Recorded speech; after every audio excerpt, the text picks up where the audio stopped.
الحمد للہ رب العالمین والصلاة والسلام علی سید المرسلین اما بعد۔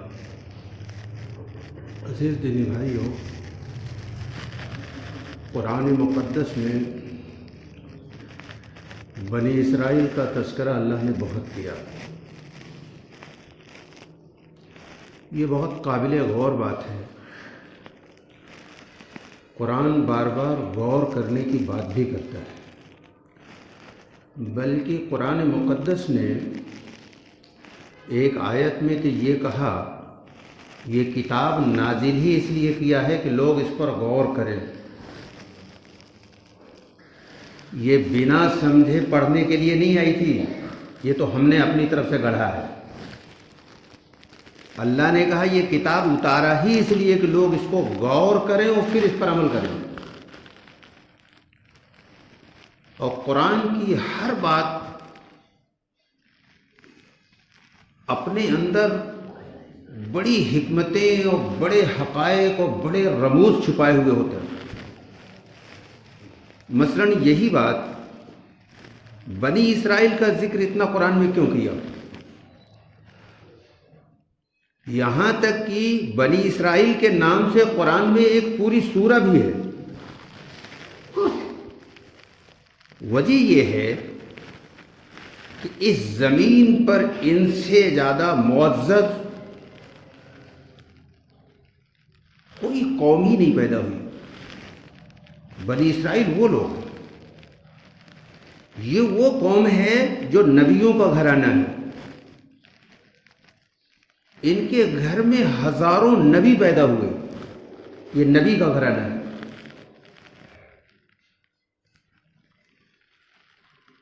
اور اللہ نے قرآن میں بہت جگہ کہا کہ ہم نے تمہیں پوری دنیا پر فضیلت دیا تھا۔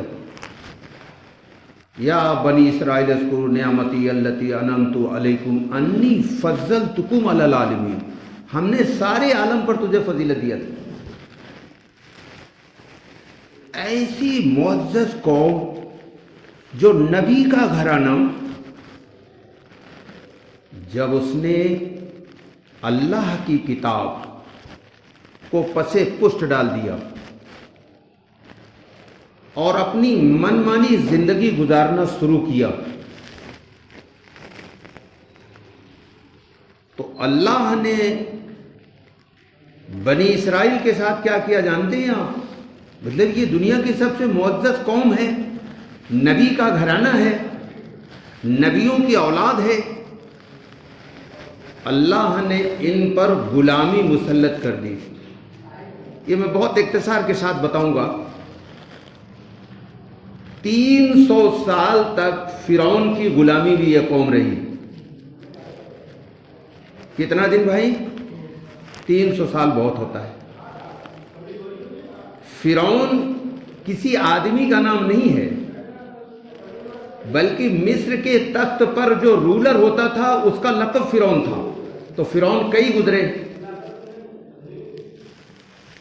300 سال یہ نبی کا گھرانہ غلامی کی جنجیروں میں جکڑا رہا۔ اس سے کیا سبق ملتا ہے ہمیں؟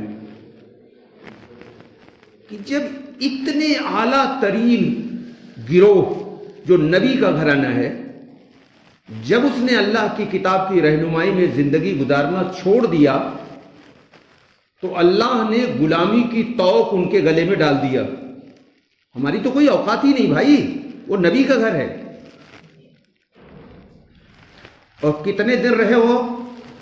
300 سال تک۔ جب مشیت الہی کا یہ فیصلہ ہوا کہ ان کو اب غلامی سے نکالنا ہے، تو پھر اللہ نے اپنے مخصوص بندے کو بھیج کر فرعون اور فرعون کے جو فالوورز تھے ان تک سچائی کو 2 4 کی طرح واضح طور پر پہنچوایا۔ اس کی بھی بڑی تفصیل ہے، کئی گھنٹہ کم ہے۔ اس درمیان میں یہ جب پیغام اللہ کا یعنی سچائی جو پہنچائی جا رہی تھی، اس درمیان میں فرعون پر یعنی فرعون کی پوری جو قوم تھی اس پر 9 طرح کے عذاب اللہ نے بھیجے، اس کی بھی تفصیل ہے، لیکن اگر میں اس کی تفصیل میں جاؤں گا تو پوری بات یہی ختم ہو جائے گی اور جو کچھ کہنا چاہ رہا ہوں وہ پورا نہیں ہو پائے گا۔ اس لیے اختصار کے ساتھ یہ کہوں گا کہ یہ 9 طرح کے جو عذاب آئے یہ فرعون اور فرعون کی پوری قوم جانتی تھی کہ یہ اللہ کی طرف سے آیا ہے اور یہ اللہ کا نبی ہی دعا کرے گا دور ہوگا، یہ ان کو یقین تھا۔ بہت عجیب بات سمجھنے کی ہے۔ چنانچہ فرعون کہتا تھا کہ موسیٰ اگر آپ دعا کر دیجئے عذاب ہٹ جائے تو ہم لوگ پھر ایمان لائیں گے۔ ہر مرتبہ موسیٰ دعا کرتے عذاب ہٹ جاتا اور پھر اسی اپنی ہٹ دھرمی پر قائم رہتے ہو، یہاں تک کہ جب یہ واضح ہو گیا کہ سچائی واضح طور پر پہنچ گئی، اب یہ ان کے ہٹ دھرمی ہے، یہ سچائی کو قبول کرنے والے نہیں ہیں، تو پھر اللہ کا ایک قانون اور ہے، وہ بھی جان لیجیے آپ لوگ۔ اللہ کا قانون یہ ہے کہ جب سچائی واضح طور پر کسی قوم تک پہنچ جائے اور پھر بھی وہ اس کو نہ مانے تو پھر اللہ کہتا ہے اب کسی کی ضرورت نہیں ہے، نہ پہنچانے والی کی ضرورت ہے نہ اور کسی کی ضرورت ہے، یعنی فوج وغیرہ کی بھی ضرورت نہیں۔ اللہ اپنی قدرت سے اس قوم کو جو سچائی جاننے کے بعد نہیں ایکسپٹ کر رہی ہے اس کو مٹا دیتا ہے۔ یہ اصول تھا عیسیٰ علیہ السلام تک، محمد صلی اللہ علیہ وسلم کے ساتھ تھوڑا سا ترمیم ہوا ہے، تھوڑا سا، وہ بھی کسی خاص وجہ سے، باقی وہی قانون قیامت تک کے لیے۔ تو پھر اللہ نے کیا کیا؟ فرعون ایک بہت بڑا رولر ہے، بہت بڑی طاقت کا مالک ہے، اللہ نے کیا کیا پھر اس کے ساتھ؟ اتنی بڑی طاقت اس وقت کی، اللہ نے یہ کیا کہ جس دریا میں اللہ نے موسیٰ علیہ السلام اور ان کے جو فالوور تھے ان کو پار لگا دیا، اسی دریا میں فرعون اور فرعون کے جتنے لوگ تھے ان سب کو ڈبو دیا۔ یہ تاریخ کا بہت مشہور واقعہ ہے اور قرآن نے اس کو بہت جگہ بیان کیا ہے۔ شروع میں نے کہا تھا کہ قرآن میں ان کا تذکرہ سب سے زیادہ ہے۔ یہ اللہ نے اصول بتایا قیامت تک کے لیے کہ اگر کوئی سچائی کی راہ پر چلنے والی قوم امن چاہتی ہے، عافیت چاہتی ہے، عزت چاہتی ہے تو اس کو صرف ایک کام کرنا ہے، باقی سب کام اللہ کے حوالے۔ وہ سچائی واضح طور پر، میں آپ کے لیے واضح کہہ رہا ہوں ورنہ علماء کی زبان میں اتمام حجت کہتے ہیں اسے، واضح طور پر سچائی آپ پہنچا دیجئے، اس کے بعد آپ کی کوئی ضرورت نہیں۔ بہت عجیب بات کہہ رہا ہوں، آج کے حالات میں کہہ رہا ہوں اور اس انداز میں کہہ رہا ہوں کہ بات بھی سمجھ جائیے اور کچھ ہوئے نہیں۔ یہ اللہ نے قانون بنایا کہ جب تم سچائی واضح طور پر پہنچا دو گے پھر تمہاری اب ضرورت نہیں ہے اور کسی اسباب کی بھی اب ضرورت نہیں ہے۔ اللہ اپنی قدرت سے ان لوگوں کو یا تو ہدایت دے دیتا ہے یا تو اپنی قدرت سے مٹا دیتا ہے۔ یہ قانون ہے اللہ کا۔ اب اس قانون کے ضمن میں ایک بڑی عجیب بات سمجھنی ہے ہمیں۔ آج پوری دنیا میں، اور جو اب میں کہنے جا رہا ہوں تقریباً 90% لوگ جانتے ہیں، 10% لوگ نہیں جانتے، وہ ہر زمانے میں تھے، ہیں، رہیں گے، لیکن 90% لوگ یہ جانتے ہیں کہ دنیا میں اس وقت ظلم اس سطح پر پہنچ چکا ہے کہ ظلم کی ساری حدیں پار ہو گئی، نو ڈاؤٹ۔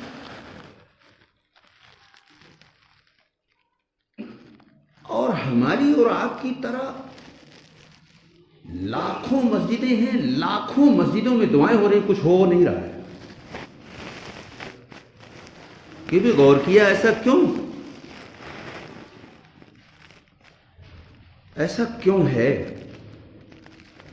بہت اہم بات ہے آج ہمیں اور آپ کو سمجھنا ہے. دنیا سمجھے یا نہ سمجھے، اگر ہم سمجھ لیں ہمارا بھلا ہو جائے گا. اگر محدود دائرے میں سمجھو گے تو محدود دائرے میں حل ہوگا، وسیع پیمانے میں سمجھو گے وسیع پیمانے میں حل ہوگا. حل ہر ایک کے لیے رکھا ہے قرآن میں. ظلم کی ساری حدیں پار ہو گئی ہیں. اگر میں ان کو ایک ایک کر کے گناؤں تو کئی گھنٹے بھی نہیں ختم ہوں گے بھائی. آپ لوگ جانتے بھی ہیں، نام لے کر گنا کر وقت ضائع کرنا اور نقصان پہنچانا یہ ہمارا مقصد ہی نہیں بھائی.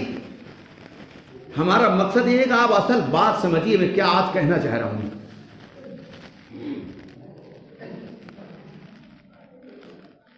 ظلم کی ساری حدیں پار ہو گئی اور ہم دعائیں بھی کر رہے ہیں. اور بات تو بہت واضح دعا کرتے ہیں، بات تو حکمت کے ساتھ کرتے ہیں. حکمت کی دعا کیا ہے وہ بھی سن لیجیے آپ، ایک جملے میں بتا دوں. جیسے ہمارے بہت سارے لوگ ہیں وہ جو مجمع عام میں دعا کرتے ہیں جہاں غیر مسلموں تک بھی آواز جا رہی ہے، وہ کبھی نہیں کہتے کہ مسلمانوں کے ساتھ یہ کر، وہ کہتے ہیں اللہ حق کی مدد فرما. کیا کہتے ہیں؟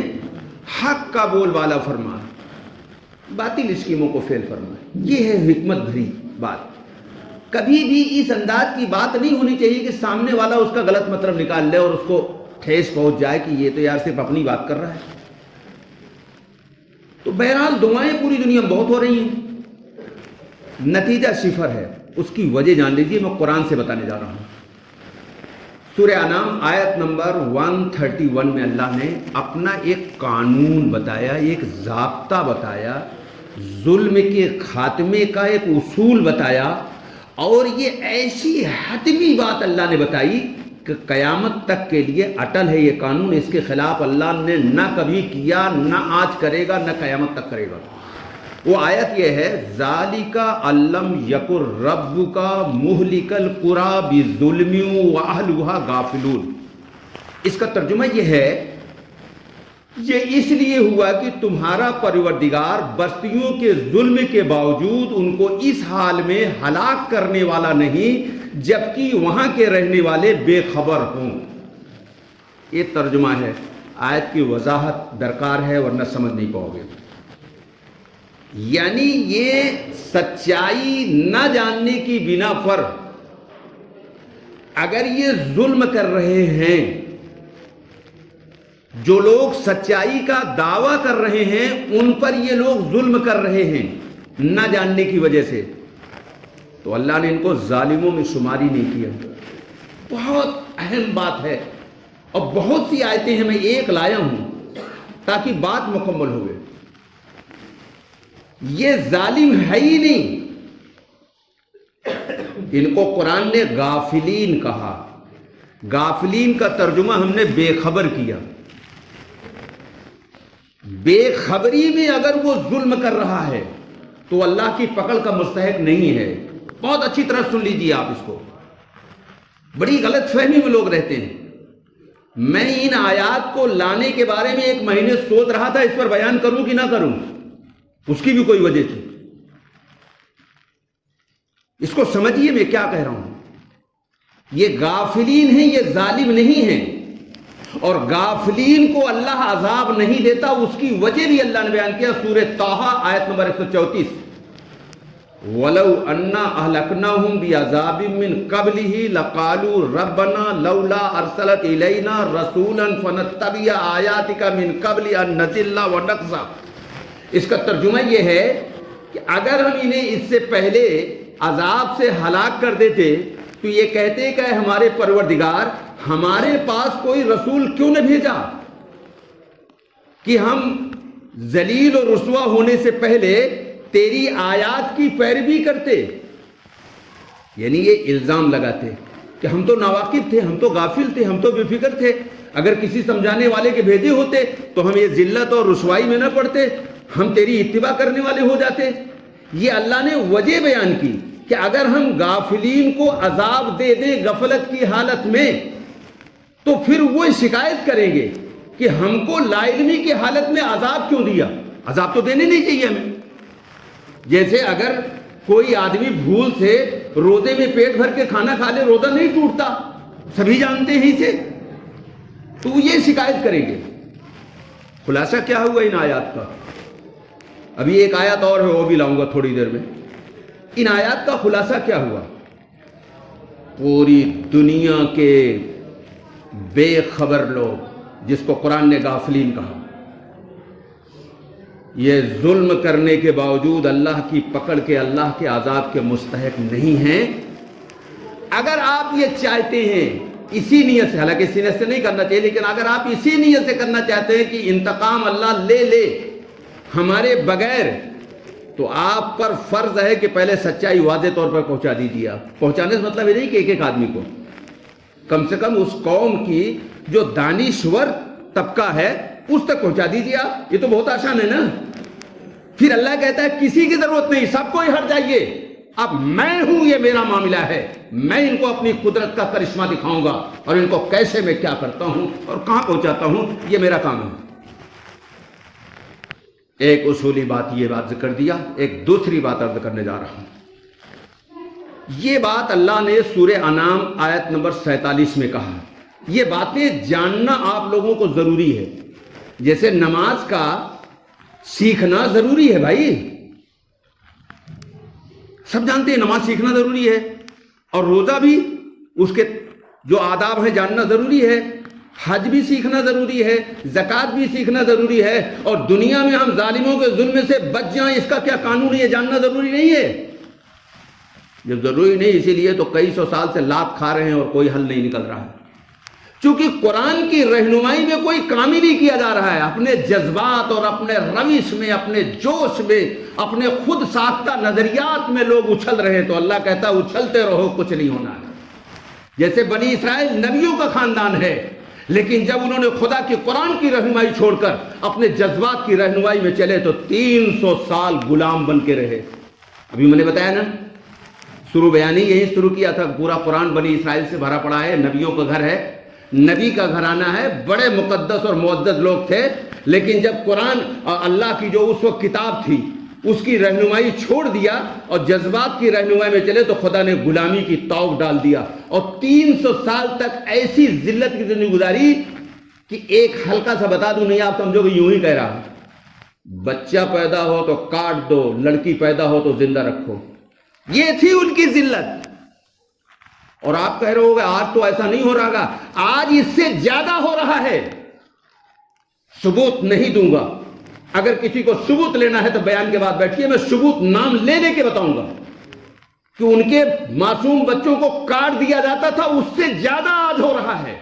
اس لیے کہ قرآن کا اصول یہ ہے کہ جو کچھ پچھلی قوموں کے ساتھ ہوا قیامت تک وہی ہوگا، وہی روش ہوگی، وہی طریقہ ہوگا، وہی سب کچھ ہوگا. نام بدلا ہوا ہوگا، وقت بدلا ہوا ہوگا، ہوگا وہی، کوئی الگ سے نہیں ہوگا. یہ بہت امپورٹنٹ بات ہے جو میں نے اپنے لیے فرض سمجھا تھا کہ اگر نہ بتاؤں تو شاید اللہ کے ہاں پکڑا جاؤں، مارا جاؤں. یہ ایک بنیادی بات جانیے. سورہ انعام آیت نمبر 47 میں اللہ نے کہا ارائیت من اتخذ، آیت ذہن سے نکل رہی، ترجمہ کر دے رہا ہوں. کل ارائیت، پھر ذہن سے نکلی. ترجمہ اس کا یہ ہے کہ اے پیغمبر کہہ دیجئے، سورہ انعام آیت نمبر 47. کسی کو شک ہوگا جا کر گھر پہ کھول کے پڑھ لیجئے گا. 47 بہت چھوٹی سی آیت ہے. اے پیغمبر ان سے کہو کہ اگر تم پر اللہ کا عذاب اچانک یا اعلانیہ آ جائے تو ظالموں کے سوا اور کوئی ہلاک ہوگا. اس طرح کی بہت سی آیتیں میں نے ایک لایا ہے. جیسے غافلین پر اللہ کی پکڑ کا باتی بہت سی آیتیں تھی، میں نے ایک ہی آیت لایا تھا وقت بچانے کے لیے. ایسے اس طرح کی کئی آیتیں ہیں. اس آیت کا خلاصہ کیا ہے؟ اس آیت میں اللہ یہ بتا رہا ہے کہ جب اللہ کا عذاب آئے گا، اجتماعی عذاب کی بات کر رہا ہوں، انفرادی نہیں، انڈیویجول نہیں، کلیکٹو اجتماعی عذاب کی بات کر رہا ہوں. اللہ یہ کہہ رہا ہے کہ میرا اجتماعی عذاب جب بھی زمین پر آئے گا تو ظالموں کے علاوہ کوئی اور ہلاک نہیں ہوگا. ایک منٹ ذرا اس پر اب غور کریے جو اب میں کہنے جا رہا ہوں. بالکل جیسے گھر میں بڑی سنجیدگی کے ساتھ اپنی بیٹی یا بیٹے کے نکاح کا منصوبہ بناتا ہے تو اس میں چیختا چلاتا نہیں ہے, بہت سنجیدگی کے ساتھ بات کرتا ہے. یہ قرآن ہے, یہ چیخنے چلانے سے نہیں سمجھ میں آتا. یہ غور کرنے کی بات ہے جو اب کہنے جا رہا ہوں. اس آیت کی روشنی میں قرآن کیا کہہ رہا ہے؟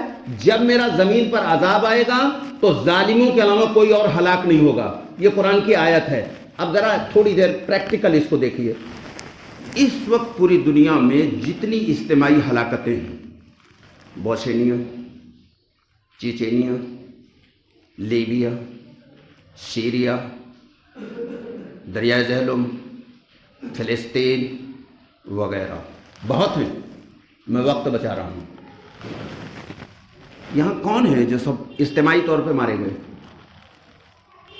یہ تو وہ ہیں جن کو بڑا ناز ہے کہ میں تو جنت کا ٹھیکیدار ہوں.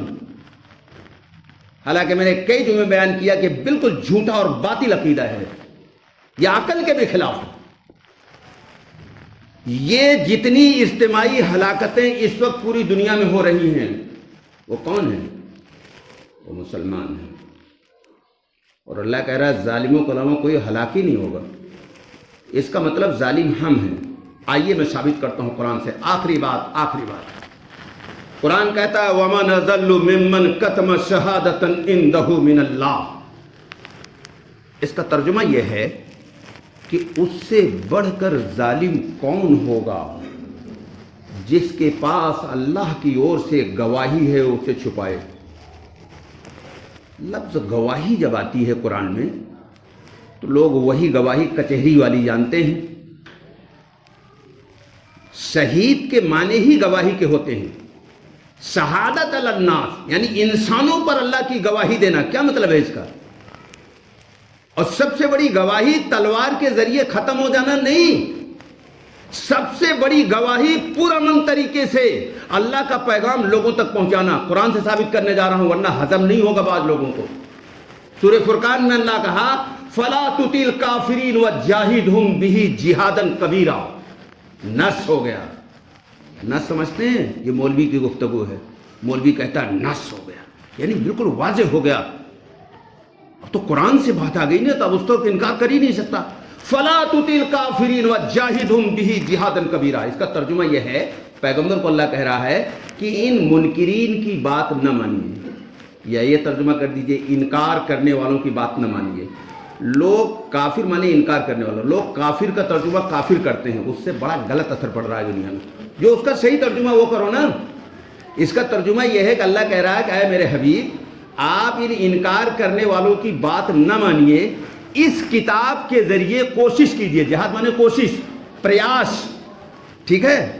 اس کتاب کے ذریعے کوشش کیجئے جہادن کبیرہ, سب سے بڑی کوشش, سب سے بڑا جہاد کیا ہے؟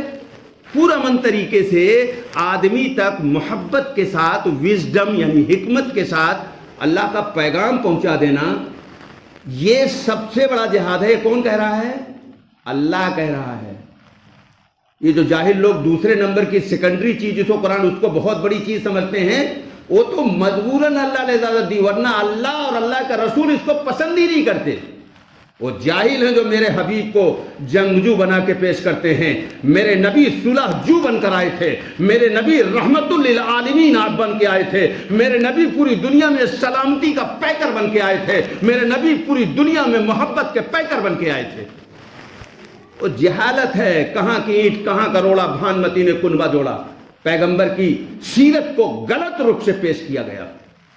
پیغمبر دنیا میں امن پھیلانے آئے تھے, امن کے سب سے بڑے دائی تھے. اسی لیے قرآن آواز دیتا ہے کہ اگر مشرک تم سے صلح کرے تو پیغمبر کو حکم دیا فوراً صلح کر لو, اور اگر وہ صلح کر کے دھوکہ دینا چاہے تو بھی صلح کر لو.